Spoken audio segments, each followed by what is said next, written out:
Boa tarde a todos. Esta é a 24ª e, de fato, a penúltima aula da disciplina História da Filosofia Contemporânea, segundo, eu tenho, né? Primeiro semestre letivo de 2010, fim do segundo, praticamente fim do segundo semestre civil do ano, em regime de ensino remoto emergencial. Né? Por que eu digo penúltima? Vamos lembrar, nós temos na próxima terça-feira a segunda prova do semestre, que ela vai cobrir em linhas gerais, depois, mais para o fim da aula, eu dou uma recapitulada um pouco mais detida, mas o que nós vimos desde a primeira prova. Isso, basicamente, a gente se ocupou.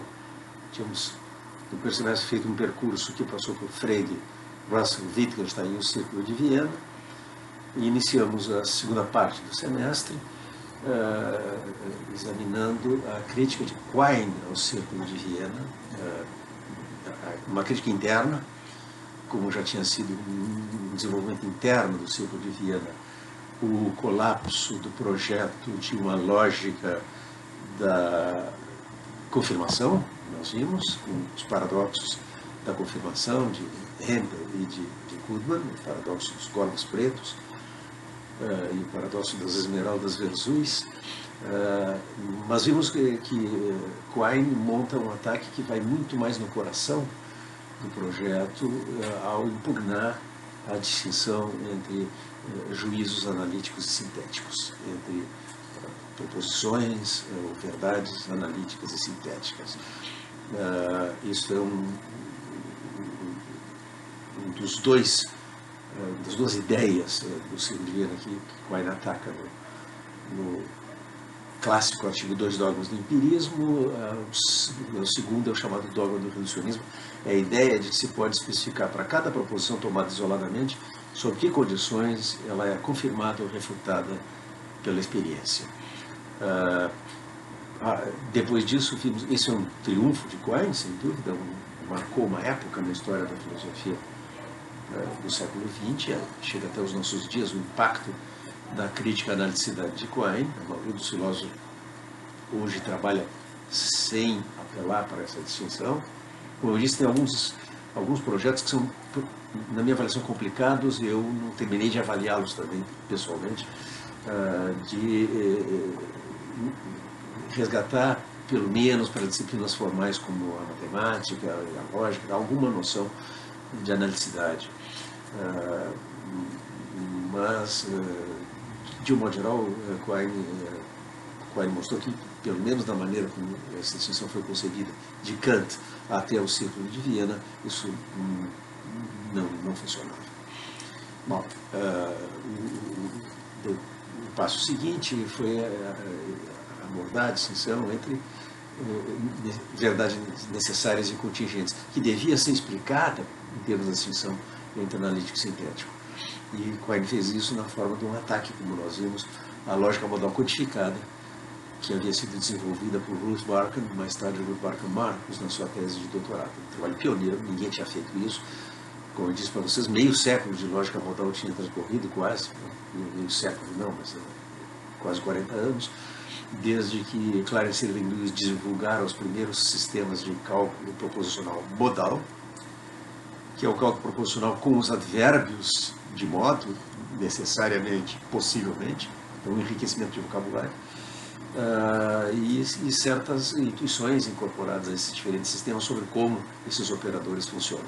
O princípio básico é que eles são duais, necessariamente P é verdadeiro se e somente se não é possível que não P, possivelmente P é verdadeiro se e somente se não é necessário que não P.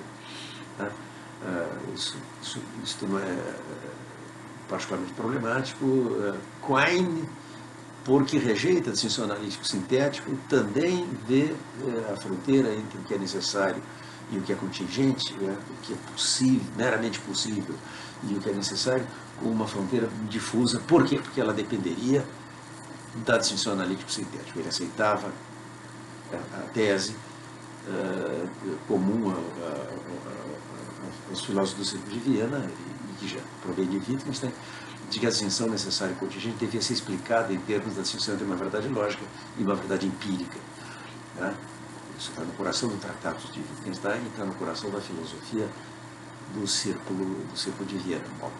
O argumento de Quine essencialmente consistia em tratar de mostrar que quem aceita a ideia de necessidade necessidades nas coisas mesmas, a ideia de que a diferença de dizer necessariamente há um x tal que x é f, isso é dizer que a proposição há um x tal que x é f é uma verdade necessária. Quine diz, olha, por muito que eu não goste da ideia, eu entendo que alguém quer dizer quando diz que uma proposição é uma verdade necessária. Mas quando o operador modal vem depois do codificador, e no sistema da de Marcos também isso podia acontecer, você tem algo que diz assim, não que algo é uma verdade necessária. Né? Você tem assim, existe um x tal que necessariamente x é f. Ou seja, eu não estou dizendo de uma proposição que ela é uma verdade necessária, eu estou dizendo de uma entidade, de um objeto, de uma pessoa, de algo que seja, de uma entidade, de uma coisa, no sentido mais amplo da palavra, um objeto, para falar como por aí, no sentido mais amplo da noção, tudo é objeto,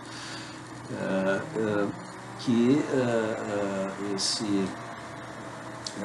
essa entidade tem necessariamente uma certa propriedade, que é a noção de essência da metafísica clássica. A reação dos partidários da lógica modal codificada foi, depois de aplicar a lição de relação, usar o clássico on the note que eu disse no início do semestre e reitero ao chegarmos ao fim do semestre, o clássico on the note de relação, a teoria das distinções, foi usada por Arthur Smolin inicialmente, e depois por Frederick Fitch e outros, para desmontar o contra-exemplo que Quine tinha proposto, a lógica modal codificada como tinha sido desenvolvida pela Ruth Markham, que admitia as duas combinações, a necessidade de dicto, a necessidade que diz respeito à linguagem, e a necessidade de ré, a necessidade que diz respeito às coisas. E, basicamente, bom, é aí que a desmontagem do argumento do número dos planetas é algo conclusivo, Quine não volta a empregar esse argumento, mas desafia agora os partidários da lógica modal, e da lógica modal quantificada em particular, a assumir que eles são essencialistas, que postulam uma distinção entre essência e acidente. E a resposta foi basicamente, somos essencialistas sim. E daí? E qual é que é o problema? Tá? E isso vai dar na obra de Kripke, via ideias da Ruth Marcos, como a gente já viu. Em Kripke nos importam noções como designação rígida, a ideia de que nomes são, como Ruth Marcos já pensava, expressões que fazem referência direta a um objeto e não mediada por ideias, descrições ou concepções que nós tenhamos desse objeto, e que se é tornado possível, e agora isso é Kripke mesmo, porque,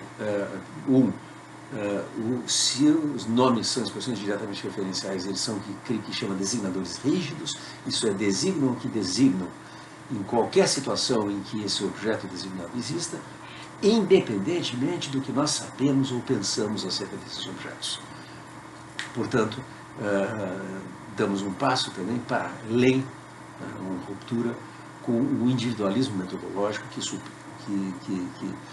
imaginava, isso está muito claro na filosofia de Russell, e é um legado, uma coisa que ele herda de Descartes e de Kant e dos filósofos do século XIX, a filosofia feita na primeira pessoa, o eu. Tá? Eu penso, e este eu penso que deve acompanhar todas as minhas representações, como diz Kant, dispõe das suas representações como via de acesso ao real. Aqui nós temos agora, em troca, uma via de acesso direta. E esse acesso direto está no coração da concepção anti-individualista da linguagem, desenvolvida inicialmente por Hilary Putnam,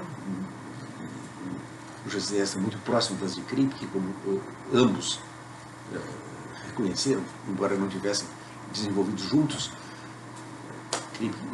Kripke estava lá em Princeton, New Jersey, Aliás, nem era professor de Princeton, ele era professor numa pequena universidade, a Rockefeller University, uma universidade privada no estado de Nova York.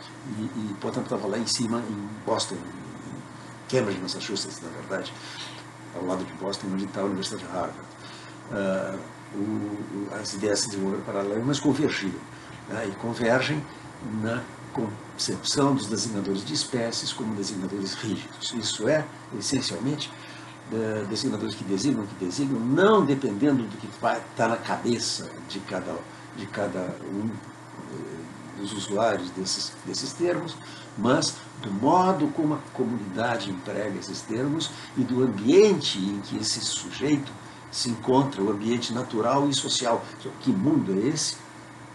É a Terra, ou a Terra gêmea, no exemplo de Putnam, é um mundo em que eu lido com ouro, é um mundo em que eu lido com ouro de tolo, é um mundo em que jade é jadeíta, é um mundo em que jade é nefrita,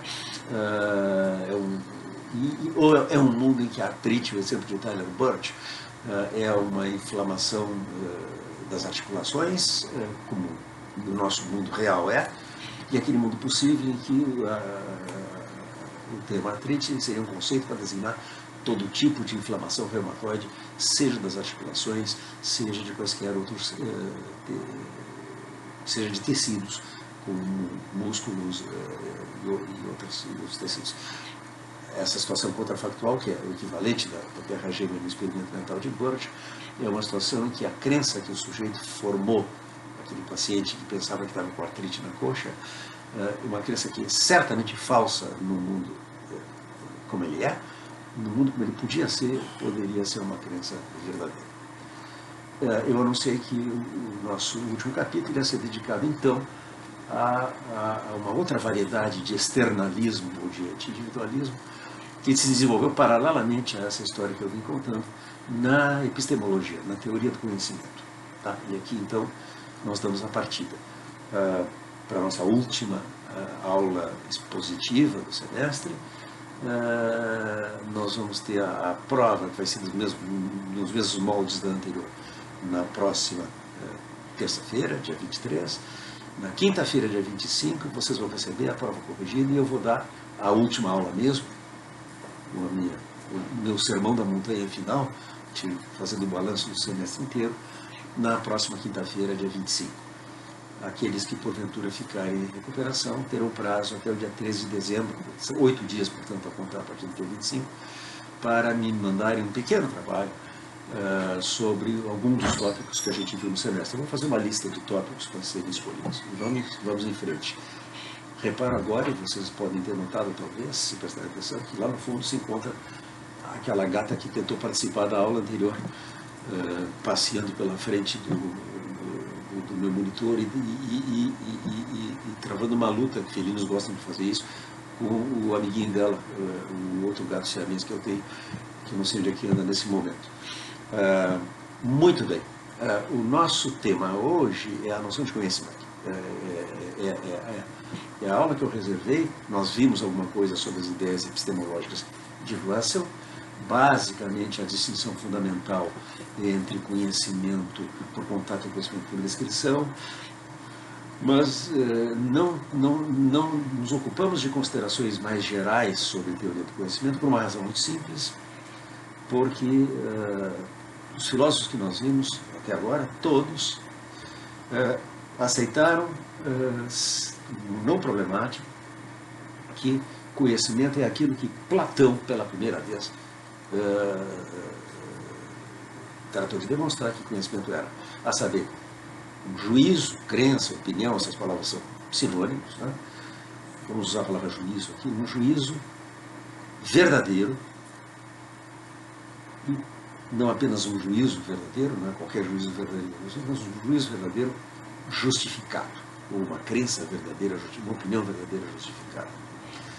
Platão obteve esse resultado ao longo do seu itinerário filosófico. Eu vou fazer uma breve recapitulação, duraria, tá?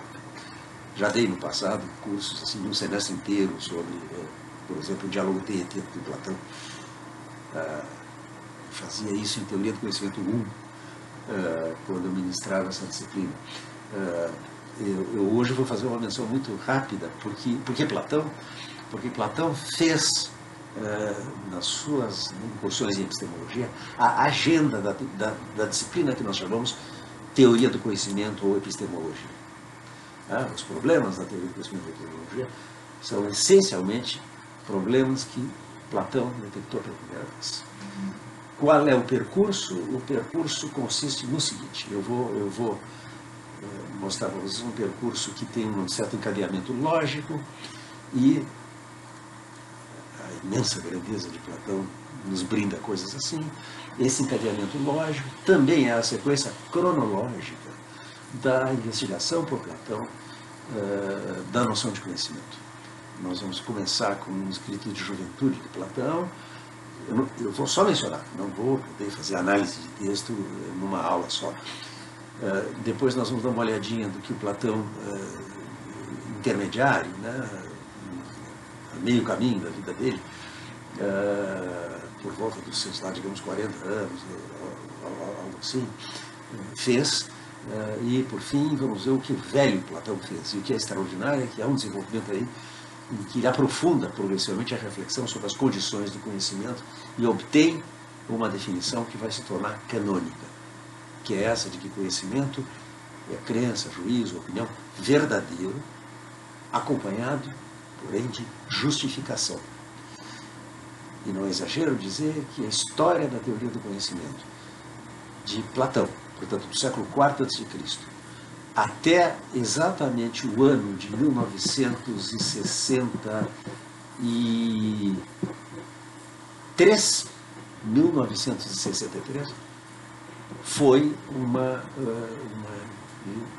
variedade de investigações sobre o que se aceita e o que não se aceita como conhecimento, perdão, como justificação. E, portanto, aceito que conhecimento é juízo verdadeiro justificado, ou crença verdadeira justificada. As variedades de teoria do conhecimento na história da filosofia foram variedades de teorias da justificação.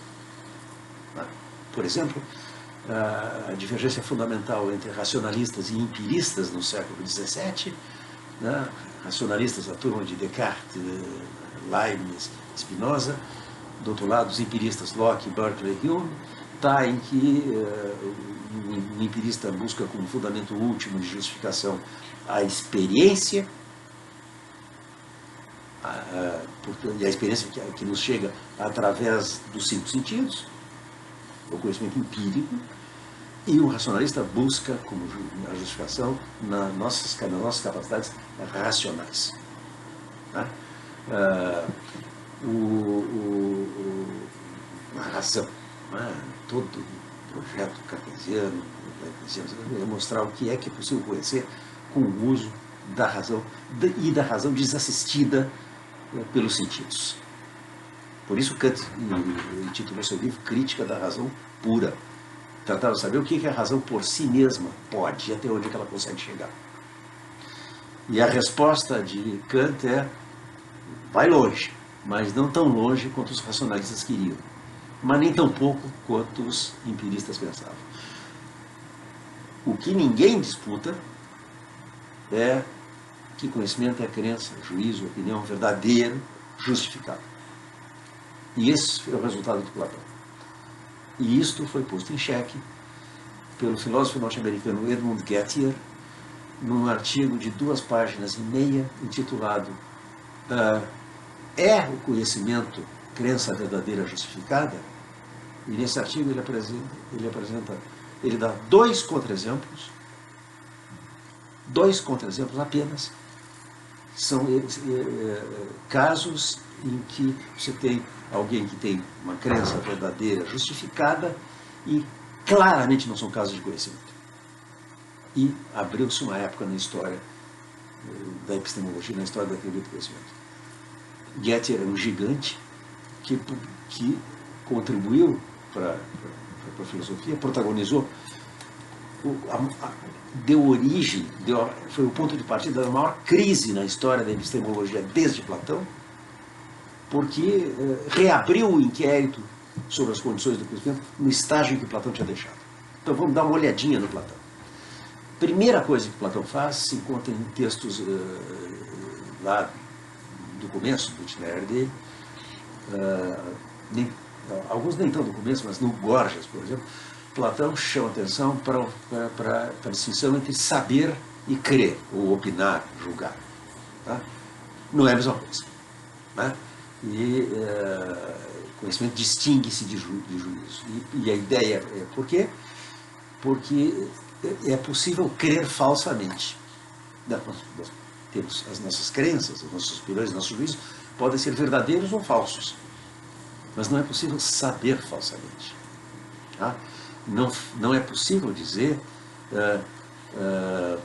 João sabe que está chovendo, mas não está chovendo.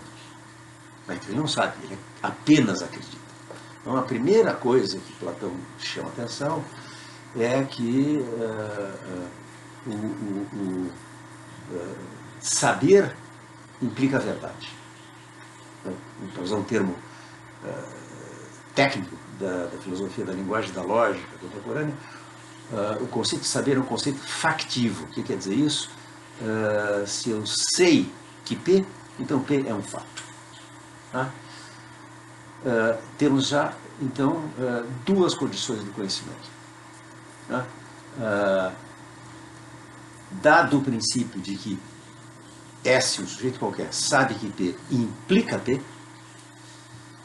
princípio que o filósofo finlandês, lógico, filósofo finlandês falecido alguns anos atrás, Jaakko Hintikka, chamou no seu livro Knowledge and Belief, Conhecimento e Crença. Ele era finlandês, mas escrevia em inglês. Por quê? Porque ele queria ser lido. Se ele escrevesse na sua língua materna, ia depender de haver tradutores interessados. O finlandês não é provavelmente uma das línguas mais faladas do mundo. Alguns alunos me perguntam por que tem tanto texto em inglês nos meus arquivos. Perguntem por que há tanta filosofia feita em inglês. E a resposta vai ser: por que é que troca durante 1000 anos, ao longo de toda a Idade Média, a filosofia e, de um modo geral, as ciências foram escritas em latim? Por quê? Porque o latim era a língua franca. Era a única língua em que um filósofo, um pensador, podia escrever confiando que ia ser lido pelo mais amplo universo de leitores possível de atingir. Então, Tomás de Aquino é italiano, mas dava aula em Paris. Francisco de Assis é italiano e escreveu em italiano a famosa, lindíssima oração do irmão Sol e irmã Lua, mas Francisco de Assis não é um teórico, não é um filósofo. Por isso se permitia escrever um poema maravilhoso como aquele na sua língua materna. Mas a Suma Teológica de Tomás de Aquino está em latim. Agostinho, estou falando de Tomás, aí volto 1000 anos para trás, de 1300 e pouco para 300 e pouco. Agostinho, que está no início da filosofia medieval, no fim da filosofia antiga, já escreve em latim. Ele nasceu na África. Tá? Agostinho era africano de Tagaste. Provavelmente ele tinha pele escura, ele era um afro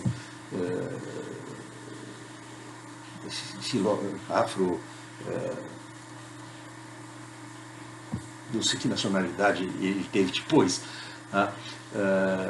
mas ele foi bispo de Hipona. Isso aí até onde eu sei, está na região sul do continente europeu. Acho que deve estar na Grécia mesmo, não sei. Confesso a minha ignorância aqui, mas Agostinho escrevia em latim também. Por quê? Porque é a língua que é falada em toda parte. Por que o latim era a língua falada em toda parte? Mas é a mesma razão pela qual o inglês é falado em toda parte hoje no mundo. O latim era a língua do Império. O Império Romano, ainda que tenha ido se desfazendo ao longo do tempo, prevaleceu durante tempo suficiente para o latim se tornar a língua, o latim que era a língua falada do Império Romano, a língua em que todo mundo falava em toda parte. Foi a mesma coisa. Os Estados Unidos foi o império ao longo do século XX. Então, se filosofia e ciência se fazem em inglês, Bom, é porque o inglês é, como o latim foi, a língua do império, e por mais que a gente deplore a circunstância política, econômica, de haver um império, né, um país imperialista que prevalece, os Estados Unidos está pouco a pouco declinando, como o Império Romano declinou. Enquanto a China, por exemplo, ascende. Mas, por muito que a gente deplore as razões políticas e socioeconômicas pelas quais Roma foi o império que prevaleceu, e no século XX os Estados Unidos, até a entrada do século XXI, por muito que a gente deplore, a gente deve considerar, por outro lado, que é uma coisa boa ter uma língua, como os medievais chamavam, uma língua franca.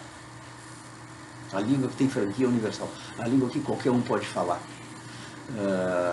E então, o que eu digo para os meus alunos sempre, não disse no início do semestre, mas digo no fim, então, se vocês querem, projetam uma carreira em filosofia, em particular, me dirijo aqui em particular os que fazem o bacharelado, aqueles que estão orientados a prosseguir adiante e desenvolver uma carreira de pesquisador, fazendo um mestrado, um doutorado, etc., levem em conta que vocês vão ter que ler muita coisa em inglês, porque nessa língua vem sendo feita a filosofia. E, portanto, se vocês não são fluentes em inglês, tratem de ser. Tem várias coisas traduzidas na nossa bibliografia também, mas a predominância de textos em inglês se deve essencialmente ao fato de que a boa parte da história da filosofia que eu contei aqui foi a história da filosofia feita em inglês. Caetano Veloso está completamente equivocado quando diz: se você tem uma ideia incrível, é melhor fazer uma canção.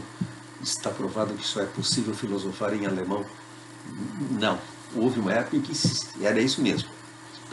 O grande período do idealismo alemão, com Kant, Fichte, Schelling, Hegel, Feuerbach, até Marx, e depois entra o século XX com Husserl, Heidegger.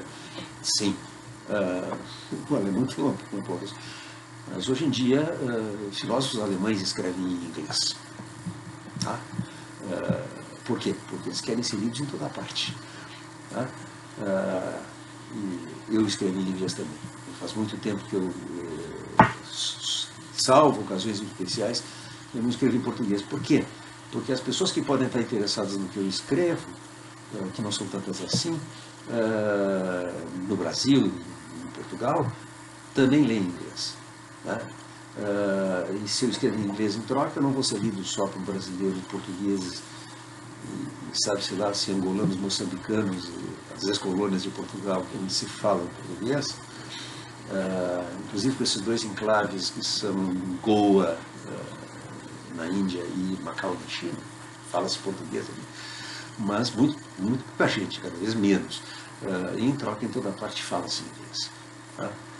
Então eu concluí que era uma perda de tempo. Eu já escrevi, uma época eu escrevi em francês também, publiquei alguns artigos em francês, atingi mais público, atingi um público europeu que eu não atingia quando escrevia só em português, mas tenho muito mais leitores desde que adotei o inglês como língua em que eu preferencialmente escrevo. Tá? Vamos lá, fechado o parênteses aqui, saber e crer. Tá? Primeira coisa é a distinção fundamental, que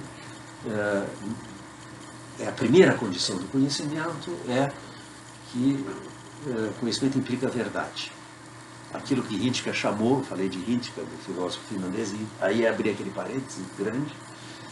Eu costumo dizer que não me incomoda abrir parênteses das minhas aulas, eu faço isso seguidamente. Não, abrir parênteses não é problema, o meu problema é se eu não fechar o parênteses. Vocês aprenderam em lógica que é preciso que a fórmula vai estar mal formada se não houver tantos parênteses do lado direito quanto do lado esquerdo. Os parênteses têm que ser fechados. O que se pode se resumir assim, uma pequena mini aula de lógica aqui para vocês se divertirem. A sintaxe lógica dos parênteses se resume a um princípio fundamental. Parênteses são monogâmicos e heterossexuais. Para cada parêntese. do lado esquerdo, tem um do lado direito. Tá? Tem um que é o complemento. Tá? Parentes são monogâmicos e heterossexuais. Nós podemos nos dar o luxo de não ser nem uma coisa nem outra, mas os parênteses não tem como. Eu fecho meu parênteses para dizer o seguinte: Hintke batizou esse princípio de que S, um sujeito S qualquer, S de sujeito, o X, sabe que P implica P. Ele chamou isso lei de Parmênides, porque pensou que, sobretudo à luz de como Platão leu Parmênides, o que dá para se aproveitar daquela ideia tão obscuramente expressa no fragmento que ele chegou, nos fragmentos do poema de Parmênides, quando ele diz que é impossível pensar e dizer não ser, Hintke interpretou isso como um princípio epistemológico. Eu posso, obviamente, pensar o não ser, pensar o que não é. Pode haver juízos falsos. Nós começamos o semestre falando desse assunto. Como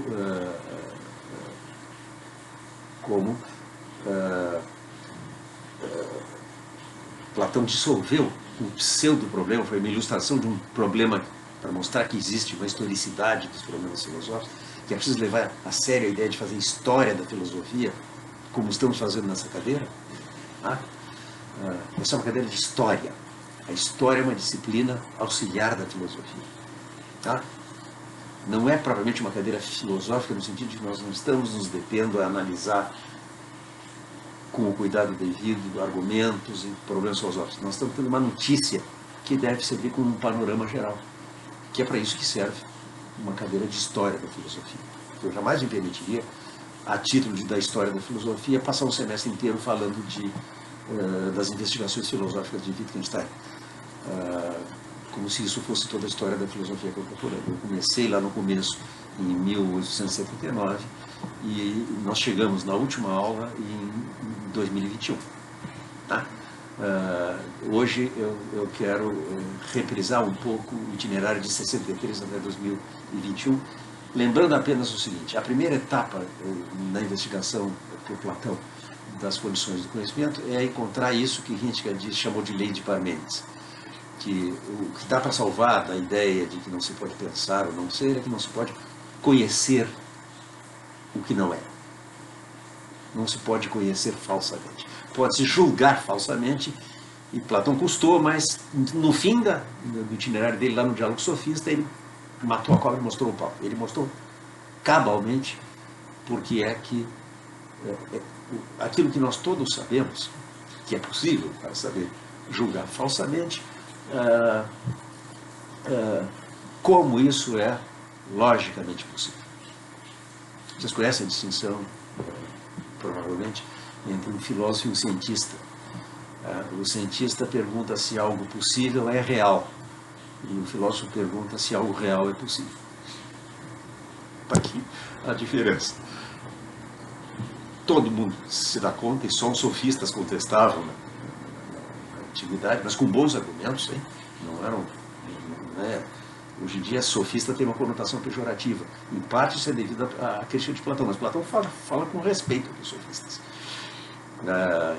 Ele os critica, mas quando a gente lê o maravilhoso Diálogo TET, talvez a obra-prima de Platão, junto com o Fedro, são dois que me encantam em particular, são bem do período final, a gente vê que Platão aborda a obra do sofista Protágoras com um enorme respeito.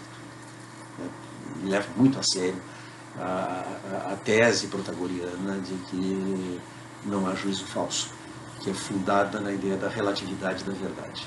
Se fulano pensa que P é verdadeiro para fulano. E o ponto é o seguinte: na melhor das hipóteses, eu digo, isso pode ser verdadeiro para ti, mas não é verdadeiro para mim. O que eu estou dizendo, na verdade, essa é a tua opinião, a minha é outra. Agora, se você opina que P e eu opino que não P, nós estamos em contradição e pelo menos um dos dois está errado. No caso de P e não P, um dos dois está errado, dado o princípio do terceiro excluído. Em lógicas que não observam o princípio de ter ruído, pode haver proposições que não são nem verdadeiras nem falsas, eu já mencionei isso. Foi parte do desenvolvimento da lógica do século XX. E nesse caso, quando eu digo vai chover amanhã e alguém diz não vai chover amanhã, pode ser que hoje não seja nem verdadeiro nem falso que vai chover amanhã, e que, ou para dar o exemplo de Aristóteles, que haverá uma batalha naval amanhã, o exemplo que eu comentei antes. Então, temos aqui já, desde o início, duas condições de conhecimento, tá? Duas condições necessárias. Eu peguei o meu quadrinho aqui, tão precário, pela última vez, por alguma coisa aqui, que é o resultado básico que nós temos no exame das condições de conhecimento por hora, isso é o jovem Platão, é que se S sabe que P, bom, S sabe que P, C e somente C. Por que C e somente C? Nós queremos as condições necessárias e suficientes do conhecimento. Nós queremos uma definição. Uma definição bicondicional, é um C e somente C. Ora, primeira condição, S julga que P. Mas S julga que P ainda é compatível com a falsidade de P. Mas se S sabe que P, então esse juízo que S tem é verdadeiro. Então nós temos duas condições. S julga que P e P. Pergunta agora, tem uma terceira? Aí que Platão começou a pôr as unhas para fora. Por que juízo verdadeiro ainda não é conhecimento? É a pergunta que ele faz no diálogo Menon.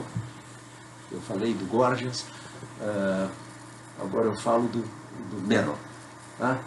Nós temos duas condições necessárias de conhecimento. Tá? S sabe que P e P. E será que isso é suficiente? Vou ler um trechinho do diálogo Menon. Vou resumir. São duas páginas da edição Becker, que é a edição canônica de Platão. No meio de um debate sobre, Menon, uma discussão sobre a natureza da virtude, e Sócrates está defendendo a célebre tese de que virtude é conhecimento. Que é essencialmente a ideia de que o conhecimento do bem conduz à ação virtuosa. Uma tese forte de Platão, que é expressa nos diálogos do período intermediário de Platão pela boca de Sócrates, mas a gente sabe, com razoável confiança hoje, que apenas os primeiros diálogos de Platão se limitam a comemorar, celebrar a memória do ensinamento oral de Sócrates, que a partir dali Sócrates é uma espécie de porta-voz de ideias que Platão está desenvolvendo por sua conta e risco, a ponto de que eles dão luxo em alguns dos últimos diálogos, Sócrates não está presente. Tá? E aí a pergunta que, já que está se falando que virtude é conhecimento, o Sócrates espera um pouquinho mais, e conhecimento o que é? Tá? E por que, em particular, qual é a diferença entre conhecimento e opinião verdadeira, ou juízo verdadeiro? Por que as pessoas acham que o conhecimento é mais valioso que o juízo verdadeiro? Então ele diz assim, se alguém, por exemplo, o exemplo que ele dá assim, tem conhecimento do caminho para Larissa, né, de Atenas a Larissa, uma outra cidade da Grécia, né, e conhece porque já viajou, ele conhece a estrada, ele tem, eu diria, conhecimento por contato. Né? E agora vamos pegar alguém que não conhece, que nunca viajou a Larissa, mas tem a opinião de que a estrada de Larissa é tal, e essa opinião é verdadeira. E pergunta, então, Sócrates para o seu interlocutor Menon, se a opinião que esse cara tem é verdadeira, ele pode orientar alguém para chegar em Larissa. Ele vai dizer, olha, é para lá, porque é isso que é isso que ele acredita. Então, se a opinião verdadeira é um guia para a nossa ação, para a gente se orientar no mundo, tão bom quanto o conhecimento de quem tem conhecimento, e aqui a ideia de conhecimento é conhecimento direto, pessoal, por contato, como diria Russell, por que é então que o conhecimento é considerado tão mais valioso? E aí Sócrates diz, olha, eu vou te dizer uma coisa, eu vou dizer por que, onde é que está o problema. Eu acho que tu não está enxergando por quê? Porque talvez tu não tenha prestado muita atenção às estátuas de Dédalo. Dédalo era um arquiteto a quem se atribui a construção do famoso labirinto de Creta, em que ficou aprisionado o Minotauro, e que Teseu conseguiu penetrar e finalmente matar o monstro que matava as pessoas que entravam no labirinto, porque seguia o fio que Ariadne segurava, cujo novelo ela segurava do lado de fora. Ele enfrenta o Minotauro, mata o Minotauro e volta puxando o fio de Ariadne. Aquilo é a noção de, quando Kant fala em fio condutor para a descoberta dos conceitos puros do entendimento, a ideia de fio vem daí, vem do fio de Ariadne da Leu. Bom, o Dédalo foi uma figura histórica, o labirinto é provavelmente mitologia, mas ele era um arquiteto e escultor muito prezado. E ele diz assim, eu acho, diz Sócrates, que o problema é que tu não prestasse muita atenção nas estátuas de Dédalos. Ou talvez porque na tua terra lá não tem nenhuma. E aí o Meno, sim, mas aí o que tem a ver as estátuas de Dédalos com o que estávamos conversando? E Sócrates diz o seguinte, é que não vale grande coisa ter uma das estátuas de Dédalos que está solta. É como ser o proprietário de um escravo fugitivo. O escravo fugiu, o que te adianta agora? Escravo, vamos traduzir para ser menos ofensiva a sensibilidade pós-Princesa Isabel de todos nós brasileiros, em que pese a existência terrível do trabalho escravo no nosso país e em outras partes do mundo até hoje, fecho parêntese, não vale grande coisa ter uma estátua de Dédalo, é como ter um escravo, um criado que fugiu, porque a estátua não vai ficar no lugar. Mas, se a gente tem uma que é plantada no chão, ele quer dizer, imagina um pedestal, então isso é muito valioso, porque são realmente obras extraordinárias. Claro que a estátua não sai andando sozinha. Quando ele diz que a estátua vai embora, às vezes, se não estiver plantada no chão, levam, né? E uma estátua de Dédalo solto não vale nada, porque não fica. Tá, e aí, o Meno está estupefato a essa altura, não sabe mais do que Sócrates está falando. É isso que eu estou pensando. Em que eu estou pensando ao dizer isso? Nas opiniões verdadeiras, nas crenças, nos juízos verdadeiros. Opiniões verdadeiras também são uma coisa muito proveitosa, muito boa nos seus efeitos para a vida, tá? Enquanto elas permanecem conosco. Mas elas não ficam de bom grado. E, ao contrário, evadem-se da alma da pessoa, de tal forma que elas não valem grande coisa, enquanto nós não as prendemos. E agora ele diz, ele usa uma expressão, nós prendemos através do que ele chama um aitias-logismo. Aitialogismos. Aitia em grego é causa e logismo é cálculo. A professora Maura Iglesias, da Pontifícia Universidade Católica do Rio de Janeiro, que vem traduzindo os diálogos de Platão, na sua tradução do Meno, traduziu literalmente aitialogismo como um cálculo de causa.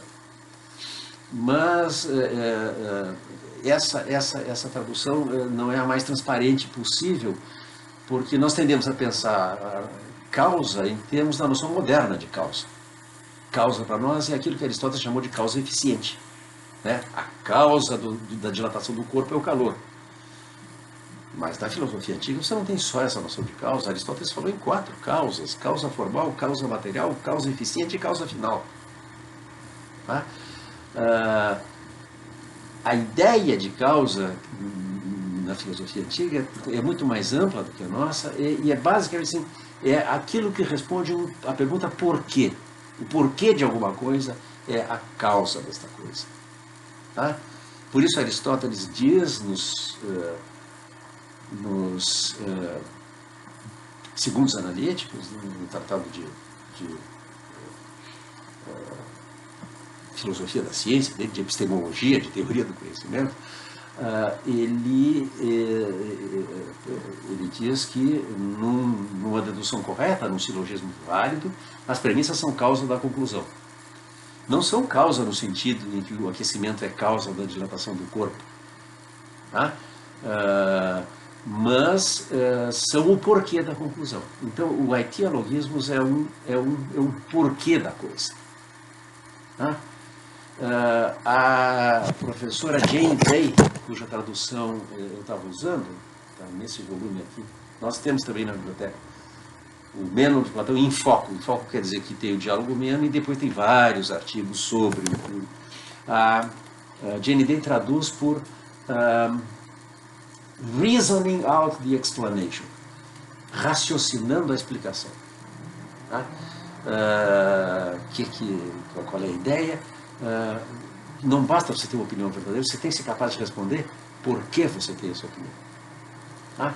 E chegamos finalmente a essa ideia que há uma terceira condição do conhecimento e que tem a ver com a relação entre as duas primeiras. No mínimo tem que ser o seguinte, e eu vou pôr aqui a condição mínima do conhecimento que nós herdamos de Platão. A relação consiste em conectar as duas coisas. O conhecimento não é um juízo que acidentalmente é verdadeiro. É ao contrário, é um juízo que eu tenho, eu julgo que as coisas são assim, porque as coisas são assim.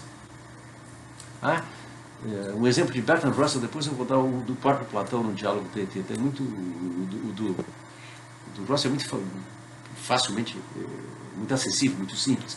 Ele convida a gente a imaginar. Isso está no livro Human Knowledge, de 1948, a gente não se ocupou da obra de Russell depois da entrada em cena de Wittgenstein, mas Russell continuou trabalhando, ele morreu aos 99 anos, em 1971, eu acho, por aí, chegou até a década de 70. Ele foi preso pela última vez, Russell foi um militante político, por causas políticas como o pacifismo, o anti-imperialismo e tal, participando de um protesto contra a guerra do Vietnã. Tem uma linda foto que está as pessoas que participaram desse protesto, que foram presas pela polícia, tem uma cela de cadeia cheia de adolescentes cabeludos, hippies, e o velho Lord Alfred Russell, enfarpelado, de terno e gravata, aos 99 anos, preso, não era a primeira vez que isso acontecia com ele. Na Primeira Guerra Mundial, isso eu contei lá atrás para vocês, ele foi preso por ter feito propaganda contra o envolvimento da Inglaterra, da Grã-Bretanha, do Reino Unido, na Primeira Guerra Mundial. Não é exatamente porque ele fosse pacifista, mas ele achava que a Inglaterra estava entrando na guerra do lado errado, aliado à França, e quando ele achava que tinha que ter se aliado à Alemanha. Seja como for, ele fez campanha pela deserção, contra o alistamento militar, incentivando os jovens a se evadirem da conscrição militar, e terminou curtindo uma temporada na cadeia para pagar o preço. Bom, dessa desobediência. Bom, a parte do ativismo político do Russell, eis o exemplo maravilhoso que ele dá. Você passa, durante a tarde, você passa por um relógio que está parado, o relógio está estragado. E parou, já que é um relógio analógico, não digital, parou com os ponteiros, pode ser digital também, pouco importa. O relógio está marcando 3 horas, mas está parado. Agora imagine que uma pessoa que passa pelo relógio, não sabe que o relógio está parado, passa pelo relógio exatamente às 3 horas da tarde. Olha para o relógio e forma, com base na sua consulta ao mostrador do relógio, a crença, a convicção de que são 3 horas da tarde. Essa é uma opinião que a pessoa tem, uma crença, um juízo que ela formou, que é verdadeira. Agora a pergunta, ele sabe que são 3 horas da tarde?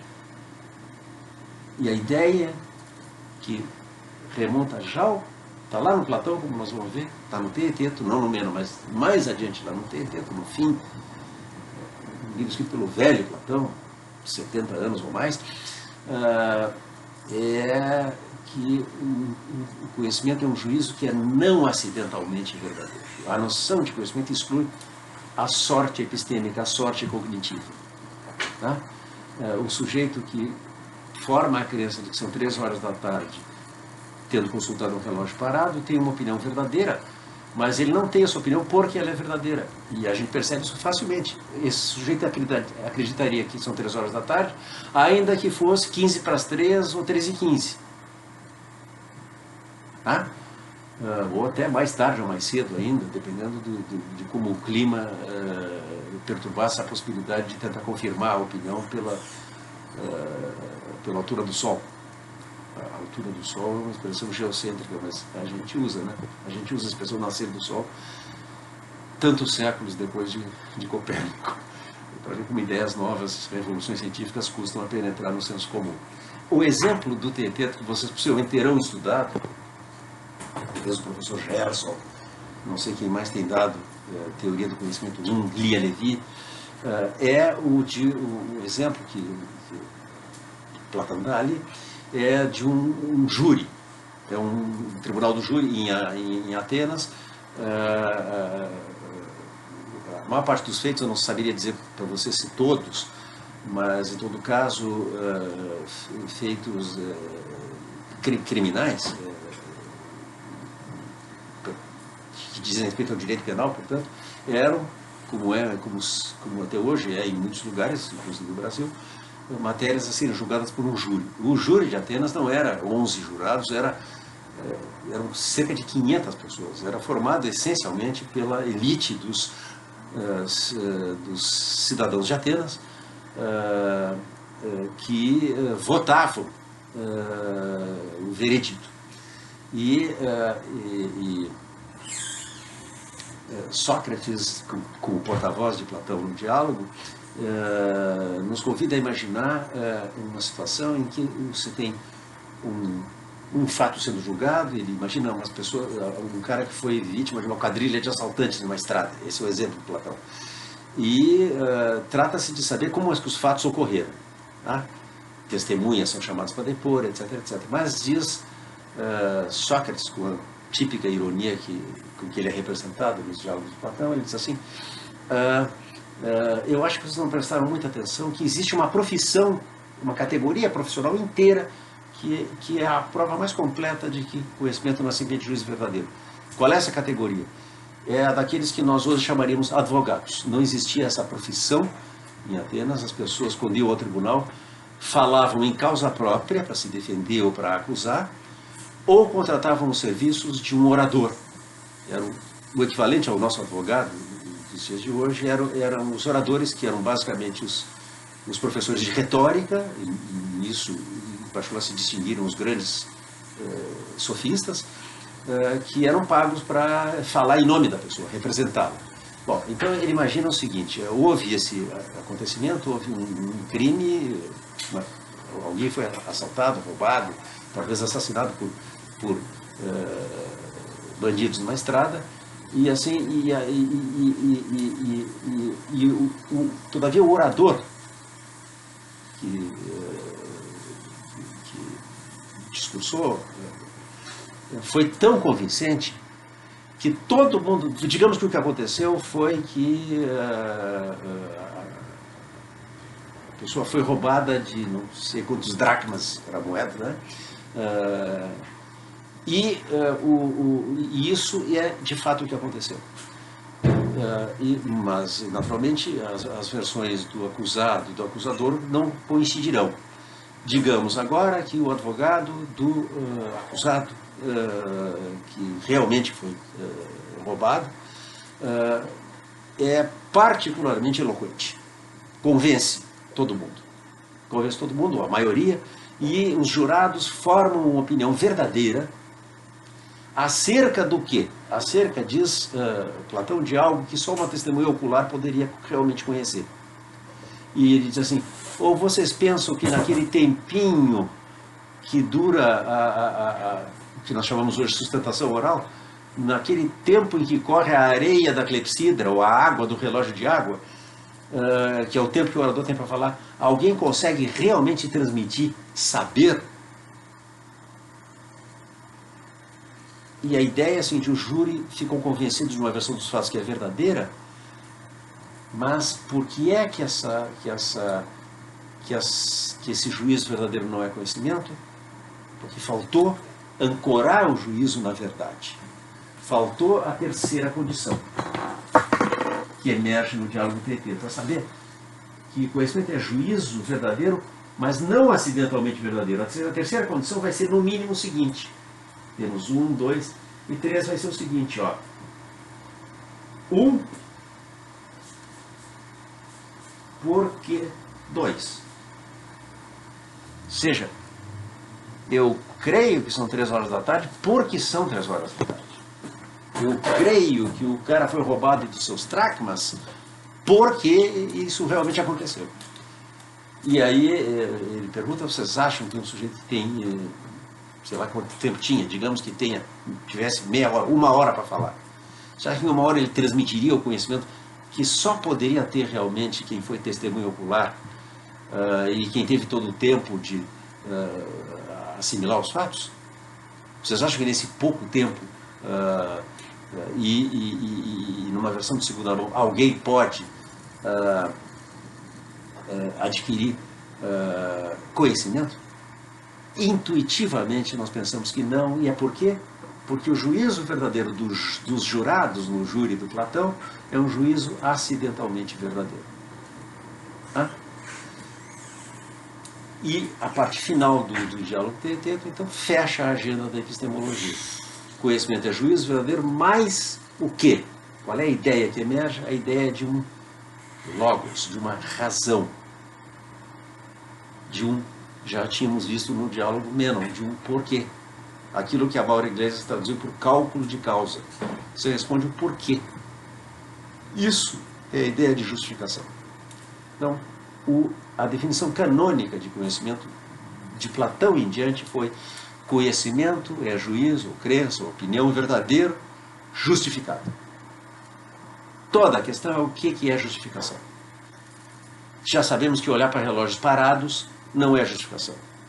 Ser engabelado pela retórica de um orador muito hábil também não é justificação. Por quê? Assim como o sujeito que passou na frente daquele relógio acreditaria que são 3 horas, ainda que fosse 3h30, os jurados do exemplo de Platão acreditariam na versão, ainda que ela fosse falsa. Eles têm um juízo acidentalmente verdadeiro. Porque a razão pela qual eles ficaram convencidos foi o poder de convicção, a arte retórica do orador. O professor John McDowell, mencionei lá no passado que, segundo uma pesquisa ampla feita na comunidade filosófica, ele apareceu como seria o filósofo vivo mais influente. Não sei se ele é mesmo, mas é um dos filósofos vivos mais discutidos, com toda certeza. E ele começou a carreira dele como especialista em filosofia antiga. E antes mesmo de ter concluído a sua formação filosófica, quando muito jovem, ele fez uma tradução comentada do Teeteto de Platão. Está aqui, John McDowell. E ele comenta essa passagem do júri dizendo o seguinte: pode parecer excessivamente restritivo sugerir que apenas testemunhas oculares podem saber alguma coisa sobre um assalto. Talvez a gente tenha que poder incluir a possibilidade do conhecimento pelo testemunho. Isso é uma coisa que a epistemologia no Ocidente teve grande dificuldade de lidar com o testemunho, com as palavras dos outros. O testemunho sempre foi o primo pobre da teoria do conhecimento. As faculdades que a teoria do conhecimento estudou foram a percepção, a memória e a razão. Coisas todas que nós possuímos individualmente, ou nem tão individualmente, como afinal de contas o anti-individualismo de que nós tratávamos na aula passada veio a demonstrar. Esse McDowell, tradutor e comentador de Platão que eu estou citando aqui, é o mesmo McDowell que disse que a lição do experimento da Terra Gêmea de Potan não deveria ser simplesmente que os significados não estão dentro da cabeça, mas que a nossa mente, as nossas ideias, os nossos pensamentos não estão dentro das nossas cabeças, são constituídos pela nossa relação com o mundo. E McDowell diz, então, o argumento dessa passagem do Teeteto sugere a seguinte ideia: a razão pela qual um juízo verdadeiro, ou uma crença verdadeira, da espécie descrita aqui, não é um caso de conhecimento, é porque esse juízo foi formado não porque os fatos foram o que foram, mas pela persuasão do orador, que era independente dos fatos.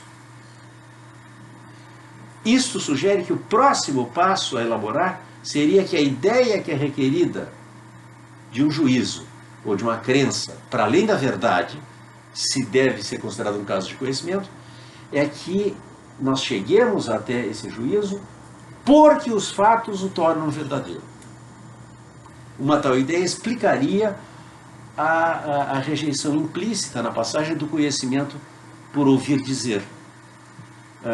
A relação entre os fatos e um juízo verdadeiro formado com base em ouvir dizer poderia ser, em alguns casos realmente é, pense na brincadeira do telefone sem fio, um conta uma história, outro conta uma história, outro conta, e quem conta um conto aumenta um ponto, e no fim a história chegou completamente diferente. Tá? E o McDowell lamenta que o Platão não tenha tido a oportunidade de desenvolver um pouco mais essa ideia. O testemunho, né, no estágio marcadamente anti-individualista em que ingressou a filosofia desde o final do século XX, que prevalece hoje, começou a resgatar a ideia de testemunho, do conhecimento adquirido com base nas opiniões de outras pessoas. Eu assisti uma vez, estava participando de um congresso de filosofia nos Estados Unidos, na Universidade de Rutgers, havia vários filósofos presentes, e estava presente um importante e influente filósofo que já nos visitou aqui, deu uma semana de palestras inesquecíveis, e já faleceu agora, Fred Dretske, uma pessoa tinha dado uma palestra, outra pessoa bem conhecida, Jennifer Lack, tinha dado uma palestra sobre a epistemologia do testemunho. Isso é, em que condições eu formo conhecimento que eu adquiro de outras pessoas? Como é que pode se ter conhecimento de segunda mão? E ela disse, basicamente o conhecimento, a informação adquirida de outras pessoas é conhecimento quando eu disponho de razões para pensar que essa pessoa é uma fonte confiável. E o professor Dretske, que não tinha aberto a boca até aquele momento nos debates, ele estava sentado um pouco atrás de mim, levantou a mão e disse, espera aí, no debate que seguiu a palestra, não pode ser. As crianças pequenas acreditam no que lhes dizem mães, babás, professoras, irmãos e assim por diante, porque amam essas pessoas. Não porque tenham evidência de que elas são fontes confiáveis. E se não é assim que a gente começa a adquirir conhecimento, eu não sei como é que é. Bom, o que está embutido aqui nessa resposta do Dretske? Alguma coisa que foi tornada possível por Edmund Gettier. Eu vou ser muito breve aqui. O artigo do Gettier, que é o divisor de águas, é um artigo em que ele reabre a discussão voltando 2000 anos atrás. Ele pega no estágio em que o Platão deixou. O estágio que o Platão deixou é o seguinte: você tem essas três condições, S sabe que P, sem somente C, S julga que P, isso é P é verdadeiro, e 2, 3 finalmente, S julga que P porque P é verdadeiro, e não por qualquer outra razão. Essa conexão entre ser verdadeiro e ser acreditado é aquilo para que a ideia um pouco vaga de logos no final do diálogo Teeteto, usualmente traduzido como razão, mas já é uma tradução algo tendenciosa, porque parece envolver capacidades racionais, como se eu não pudesse justificar a minha percepção, por exemplo, dizendo como é que tu sabe que tal coisa aconteceu, porque eu vi, não é raciocínio, é percepção, tá? Ou porque eu lembro, é memória, ou finalmente porque fulano me disse. Aqui foi preciso dar um passo adiante da prevalência da filosofia feita na primeira pessoa para reconhecer o fato elementar de que todos nós, A maioria das coisas que todos nós acreditamos porque outros nos disseram que era assim. Nós não adquirimos em primeira mão essas ideias. Como escreveu Wittgenstein no livrinho publicado quase 15, 16 anos depois de ter morrido, as notas finais sobre a certeza, Wittgenstein diz assim: que razão eu tenho para confiar nos livros de física? E ele responde: nenhuma razão particular, eu confio neles. E ele também diz: no fundo das razões está a confiança. Tá? Acreditar em outras pessoas, aceitar que o que elas dizem é verdadeiro, é uma das funções, se não for a função fundamental, de conversar, de falar. A mentira seria impossível se todo mundo mentisse, porque num universo em que todo mundo mentisse, ninguém acreditaria em ninguém. Por isso o exemplo que Kant dá do imperativo categórico: age de tal forma que a máxima da atuação possa ser tomada como lei universal. Kant ilustra com o exemplo da mentira. Não existe um direito de mentir, porque isso não pode valer universalmente. Tá? O cara que pensa, não, mas eu posso mentir, reivindica para si um privilégio que ele não concede ao resto do mundo, porque num universo de mentirosos, simplesmente ninguém confiava em ninguém e nós teríamos um colapso da comunicação. Tá? Outra coisa é, se é possível, como disse Benjamin Constant no debate com Kant, mentir por amor à humanidade. O exemplo de Benjamin Constant era um fugitivo, um perseguido político, perseguido por um governo tirânico, por alguma forma de poder político abominável, alguém que luta pela justiça e por isso está sendo perseguido, se refugia na minha casa, eu escondo. Aí a polícia bate na porta da minha casa e pergunta se o fulano está na minha casa. E Benjamin Constant diz: segundo o professor Kant, eu tenho que dizer que sim, porque como a mentira não pode valer universalmente, não pode valer nunca. E Benjamin Constant diz: isso é um absurdo. Eu posso mentir por amor à humanidade. Como quando alguém diz para um paciente que está com uma doença muito grave: você vai sair dessa. Os franceses têm a expressão pure mensonge, mentira piedosa. Tá? Mas permanece o fato de que um universo mentiroso seria um universo em que ninguém acreditaria em ninguém. Bom, isso tudo para chegar no quê? E eu vou fechar por aqui a nossa história. Gettier, em 1963, fez como Platão fez, deu um contra-exemplo à ideia de que conhecimento é juízo verdadeiro. Simplesmente, ele deu um contra-exemplo, ele mostrou um caso, que é o do júri, de juízo verdadeiro, que claramente não é conhecimento, que é como esse caso do Russell, do juízo verdadeiro, que claramente não é o conhecimento de que são 3 horas da tarde. Gettier deu pela primeira vez na história da filosofia, em 1963, 2 exemplos, foi o que bastou num artigo de 2 páginas e meia, está lá no nosso Dropbox, vocês podem conferir. 2 exemplos em que pessoas têm um juízo que é verdadeiro e que é justificado, a pessoa tem boas razões para julgar o que julga, e, no entanto, claramente a pessoa não sabe. E por quê? Porque, apesar de o juízo ser verdadeiro e do sujeito dispor de justificação adequada para esse juízo, a justificação de que o sujeito dispõe não exclui a sorte epistêmica. Vou dar um exemplo que não é do Gettier, os deles são um pouco mais complicados, eu vou dar um exemplo simplificado. Imagine um menino que vai, é levado pelos pais para assistir um espetáculo de prestidigitação, de magia.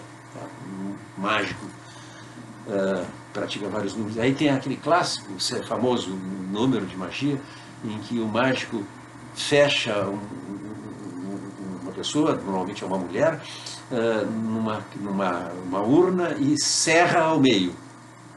Tá? é um truque ilusionista, né? Feito com recurso a espelhos, etc, etc. Mas o fato é que a gente olhando parece realmente que o cara cerrou a mulher ao meio. E a magia consiste depois em juntar os dois pedaços do caixão, do caixote, do que seja, e ela sai inteira outra vez. Bom, imagina agora que o menino assiste aquilo e horrorizado pensa, tem uma mulher morta nesse teatro. E imagine, e ele acredita. Ele é muito pequeno. Os adultos não acreditam, os adultos, bom, isso é truque de mágica. Mas as crianças estão horrorizadas. Bom, imagine agora e essa aqui é a chamada virada de Gettier. O que Gettier fez nos exemplos dele? Esse exemplo que eu estou dando não é dele, mas hoje nós temos milhares de exemplos à maneira de Gettier, de juízos verdadeiros justificados. Imagine que seja verdadeiro que tem uma mulher morta no teatro. O mágico é cúmplice de uma quadrilha de bandidos que, enquanto ele atua no palco, assassinou na ribalta do teatro uma pessoa que tinha sido sequestrada e pela qual não foi pago o resgate. O Luizinho, que foi assistir esse espetáculo, tem uma crença verdadeira. Tem uma mulher morta no teatro. A crença é verdadeira, há uma mulher morta, tá? E ele tem uma boa razão para pensar que tem uma mulher morta. Ele viu uma mulher ser cerrada ao meio e ele sabe que ninguém poderá sobreviver nessas condições. Aí, portanto, a crença é verdadeira, é justificada, e como Gettier observa toda a epistemologia que foi feita com algum bom senso, e foi a maior parte da epistemologia ao longo de 2000 anos, foi feita com bom senso, nunca pediu que a justificação fosse tal que apenas para crenças verdadeiras você tem justificação. Os gregos tinham carradas de razões para pensar que a Terra era o centro imóvel do universo, toda a astronomia, todo o conhecimento científico, eles tinham concordado com isso, e não tinha nenhuma razão para pensar que o Sol girava ao redor da Terra. Tá? Por isso que Copérnico teve que dar uma grande volta para sustentar que o Sol pareceria girar ao redor da Terra, ainda que de fato a Terra, como ele sustentava, girasse ao redor do Sol. E Galileu teve o trabalho de persuadir os aristotélicos, basicamente, os defensores da física aristotélica e da cosmologia, da concepção da estrutura do universo que a gente encontra nos tratados científicos, tratados de física de Aristóteles. Galileu passou um tremendo trabalho e obteve as primeiras provas empíricas com o uso do telescópio. Né? Portanto, isso é só para dizer o seguinte, a crença racional a ter na Grécia Antiga é que a Terra é o centro imóvel do universo, porque todas as aparências concordam com essa opinião e não tem nenhuma razão para pensar que isso não é assim. Houve um filósofo grego, eu sempre esqueço do nome,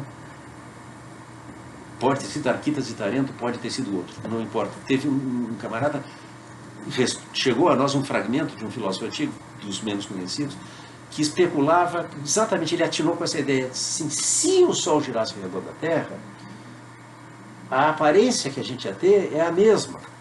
Como quando a gente pega um navio e tem a impressão, ou andando de carro, tem a impressão, andando naquele tempo de carruagem, sei lá, de carroça, é como se as árvores passassem por nós, mas somos nós que estamos passando pela árvore. Tá? Esse cara, ele se deu conta que, caso o Sol girasse ao redor da Terra, as aparências seriam as mesmas. Mas ele não foi um precursor injustiçado de Copérnico e Galileu. Porque Copérnico e Galileu tinham carradas de razões para pensar que a Terra girava ao redor do Sol. E esse camarada não tinha nenhuma razão para pensar. Ele apenas foi um cara tão engenhoso que percebeu que, se por acaso, se lá por uma remotíssima hipótese o Sol girasse ao redor da Terra, a impressão que a gente tem era a mesma. Tá? Então, é possível ter crenças falsas justificadas.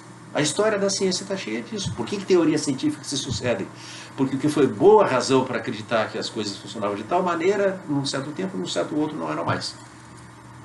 Né? Dei o exemplo na aula que falei de filosofia da ciência, quando falei da lógica da confirmação, na tradição do Círculo de Viena, assunto que é ainda da nossa primeira prova do semestre, né? A última questão que eu formulei era sobre a lógica da confirmação.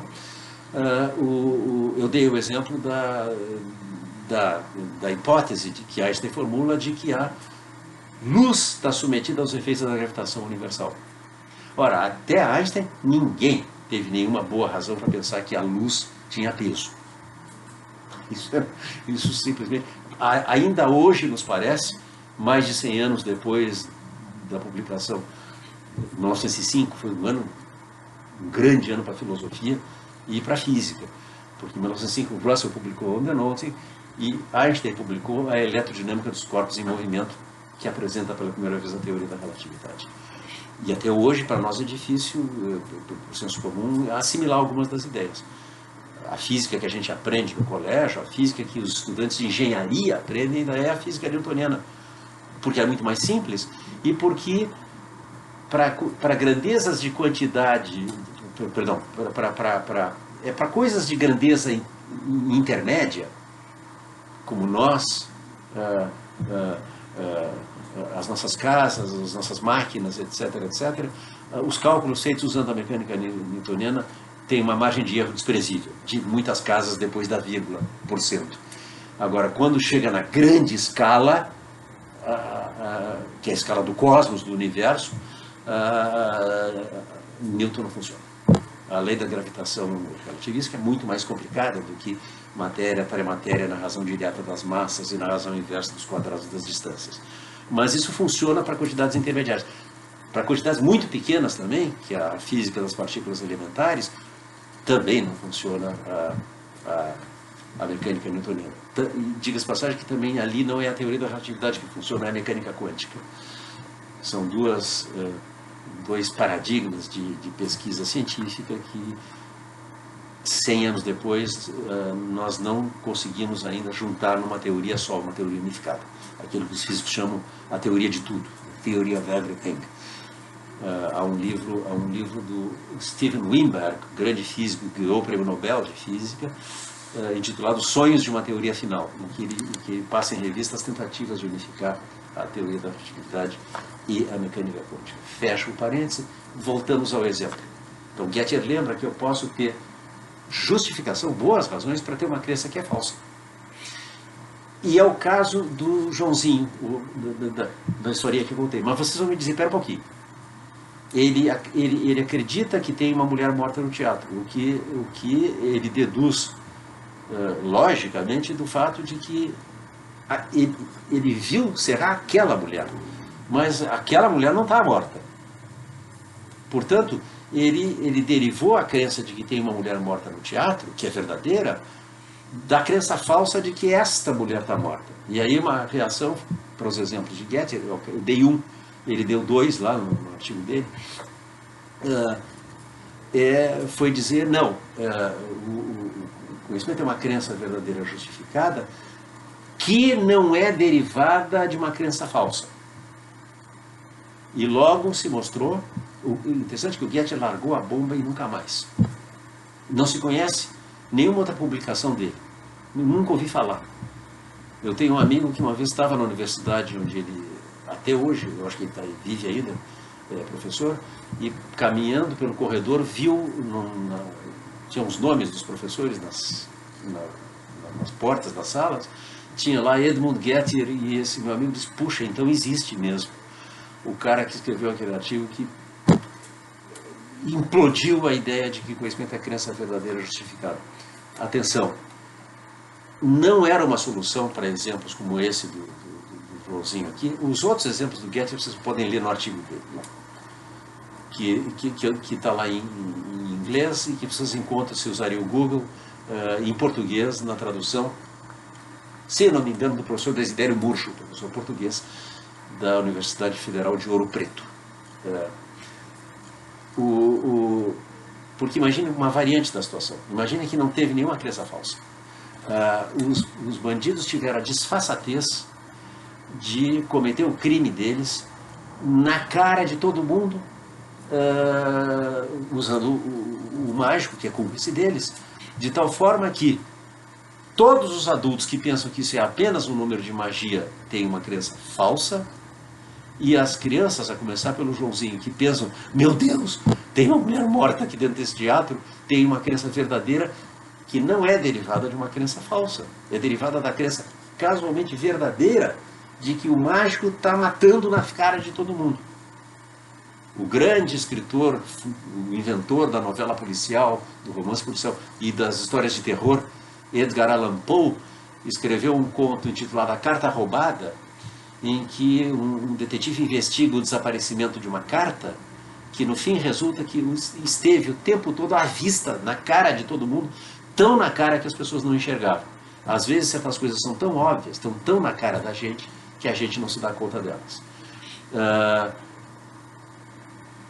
Joãozinho tem a crença de que há uma mulher morta no teatro, a crença é verdadeira e ele tem uma justificação, ele viu serrar a mulher.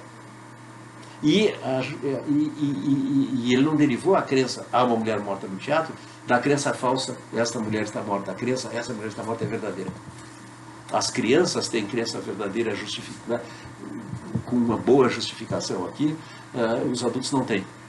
Mas a justificação que a criança tem não é suficiente. Por quê? Porque é compatível com a sorte que eles têm. Porque é muita coincidência que durante um número de prestidigitação em que parece que uma mulher está sendo serrada com o serrote do mágico, alguém esteja sendo alguma mulher, esta mesma ou uma outra, esteja sendo assassinada. Portanto, crença verdadeira justificada, mas não suficientemente. No fundo, Platão teve um passo disso. Por quê? Porque no exemplo do júri, por isso eu li o comentário do McDowell para vocês, no exemplo do júri do Platão, a crença que os jurados têm se perguntarem por que é que eles têm a crença que eles têm, eles vão dizer porque foi provado. Não viu que o advogado falou, apresentou as provas aí e tal. E abriu-se uma crise sem precedentes na teoria do conhecimento. Isso tudo para dizer como é que emergiu o equivalente epistemológico do anti-individualismo na filosofia da linguagem e na filosofia da mente. O que é chamado de externalismo epistemológico. E foi a seguinte proposta, cujos pioneiros foram dois filósofos, um está vivo, também já esteve aqui entre nós, Alvin Goldman, que deu uma inextensível palestra na PUC, aqui em Porto Alegre, e o outro é o Fred Dretske, que eu mencionei, aquele que levantou lá para dizer que as crianças pequenas acreditam no que os mais velhos dizem, porque gostam dessas pessoas, não porque tem evidência racional de que essas pessoas são confiáveis. A ideia que esses filósofos desenvolveram é a seguinte: a relação que tem que haver entre 1 e 2, S julga que P e P, para que haja conhecimento, não consiste em ter evidência racional. Evidência racional é ótimo. Quando nós temos, ótimo. Mas nós não vamos nos restringir a isso. E pensar que só há conhecimento quando a gente segue o paradigma dedutivo, que é o modelo da ciência para Aristóteles. O paradigma para Aristóteles, o que é? É um sistema axiomático, em que você, como é a geometria euclidiana, de um conjunto de axiomas, de verdades primitivas, que supostamente são autoevidentes, você deriva dedutivamente, prova racional, os teoremas. É uma via, mas nós temos outras vias. Nós temos outros processos confiáveis de formação de crenças. A filosofia estudou a percepção, estudou a memória, e tanto a percepção como a memória, enquanto se pensou que a crença verdadeira racionalmente justificada, todo o escândalo da filosofia da percepção ou da memória era perguntar que razão eu tenho para confiar na minha percepção. Eu podia estar sonhando, diz Descartes.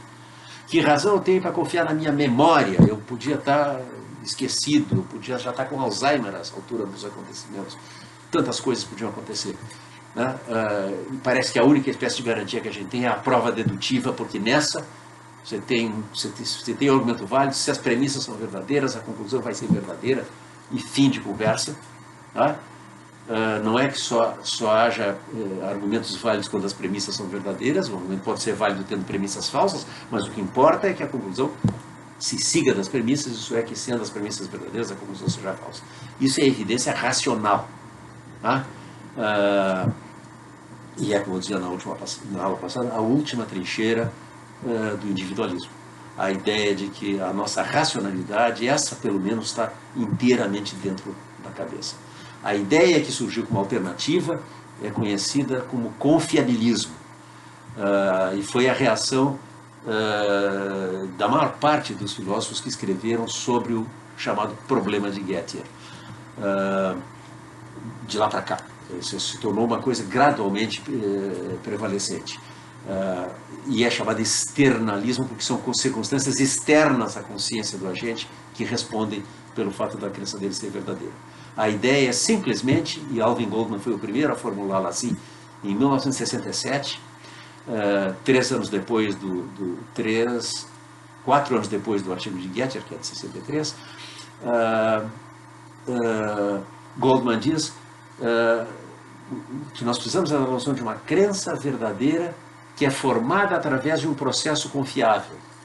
E a noção de processo confiável é muito mais ampla que a noção de justificação racional. Justificação por razões, ótimo, que bom quando a gente tem.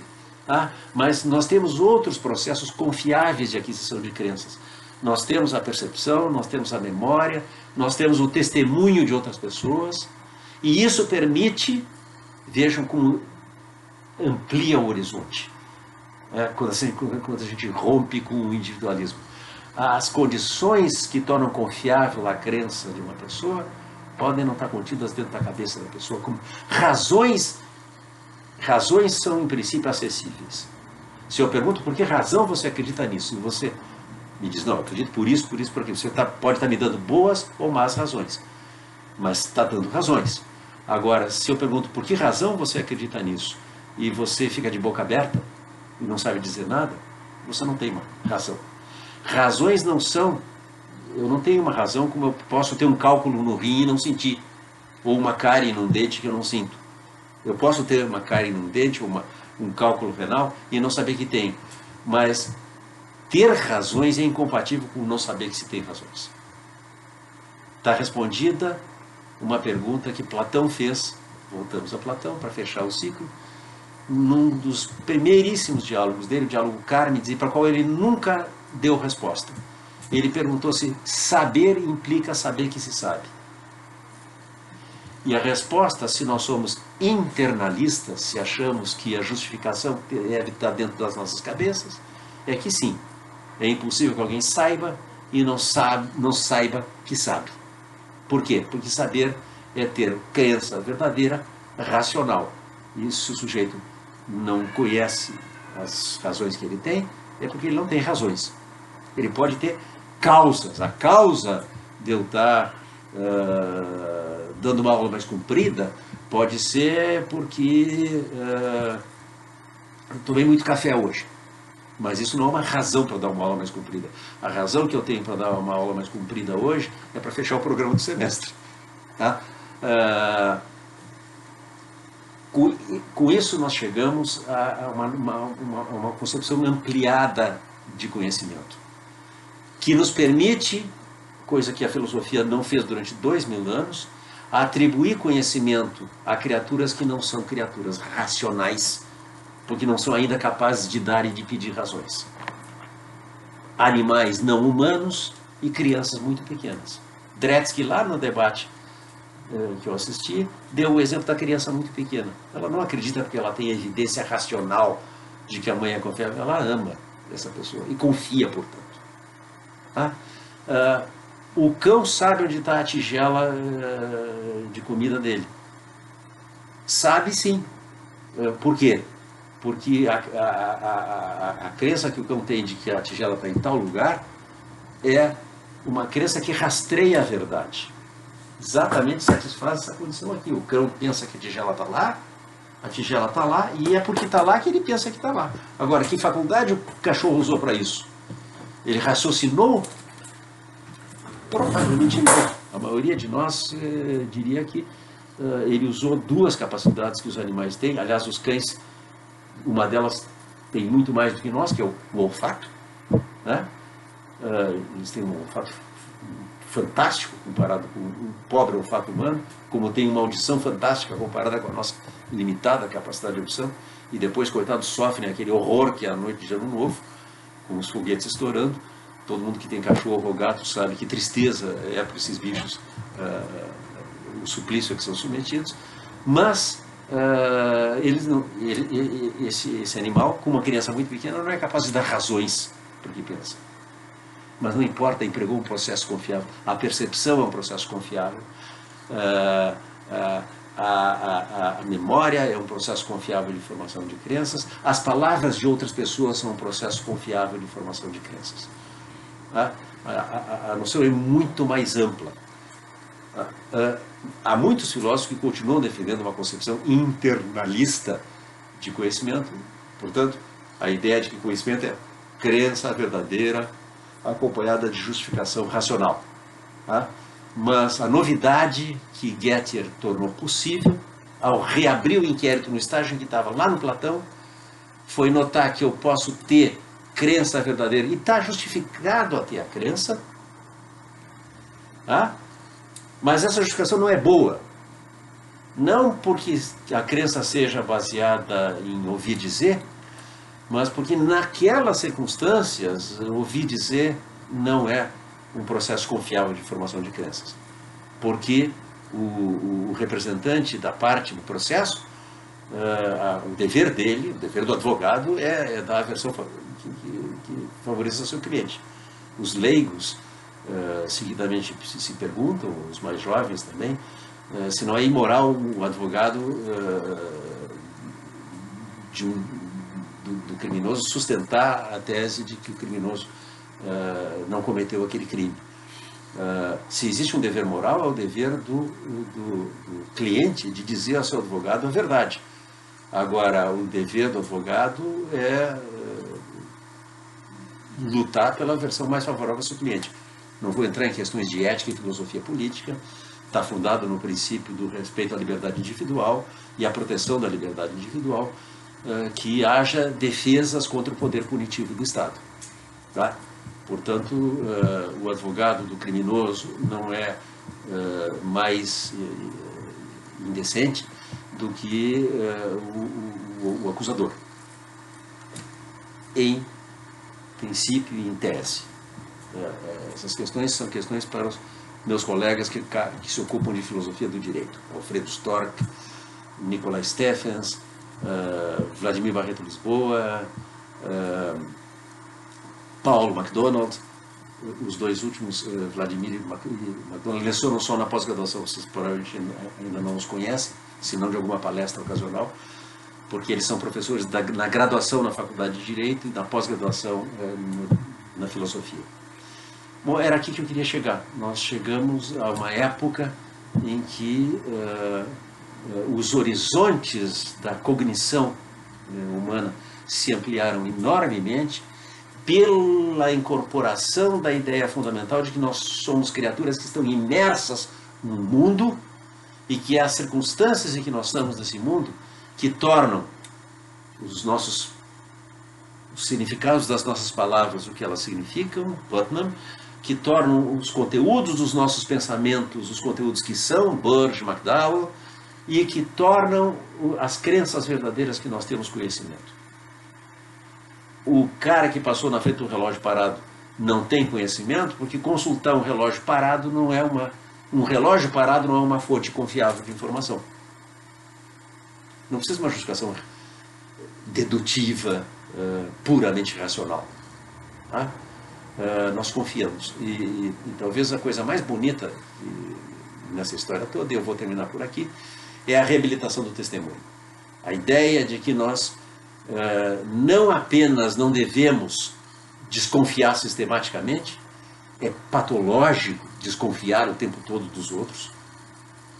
Há condições psicopatológicas, como a paranoia, que é uma grave enfermidade mental, que tem entre os seus sintomas o fato de que a pessoa é incapaz de confiar nos outros, se sente ameaçada e traída e perseguida por todo mundo. A nossa saúde, a saúde da alma, a nossa saúde física e mental, porque as duas coisas andam juntas, profundamente juntas, depende também de nós confiarmos. Isso é, nós confiamos nos outros e o padrão deve ser a confiança. É ao contrário do que dizia Jennifer Lacker, que estava defendendo uma concepção internalista de justificação, né? Eu não preciso, para confiar nas palavras de outra pessoa, ter uma evidência racional de que a pessoa é confiável. Todo mundo é confiável até prova em contrário. Senão a gente não pedia na rua uma informação sobre como é que eu chego em tal lugar. Eu presumo que a pessoa vai me dizer a verdade.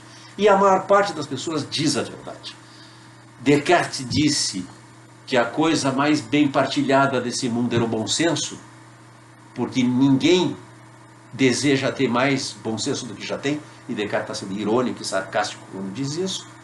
Mas Marcel Proust, o maior escritor do século XX, eu me arriscaria a dizer o maior escritor de todos os tempos, no prodigioso romance Em Busca do Tempo Perdido, 3.000 páginas, que eu já li 3 vezes de cabo a rabo, eu não sei quantas vezes por partes, 8 volumes, dependendo da edição. A uma certa altura, Proust diz, ele está claramente citando Descartes, o narrador da história dele, diz: a coisa mais bem distribuída desse mundo não é o senso comum, é a bondade. Se a imensa maioria das pessoas, se a imensa maioria da humanidade fosse constituída de canalhas, a humanidade já teria se destruído. O padrão é que se uma pessoa cai na calçada, os outros ajudam a levantar. O padrão é que a gente socorre os desafortunados. E mais não digo, porque não quero tecer considerações políticas sobre o triste período que nós atravessamos no nosso país.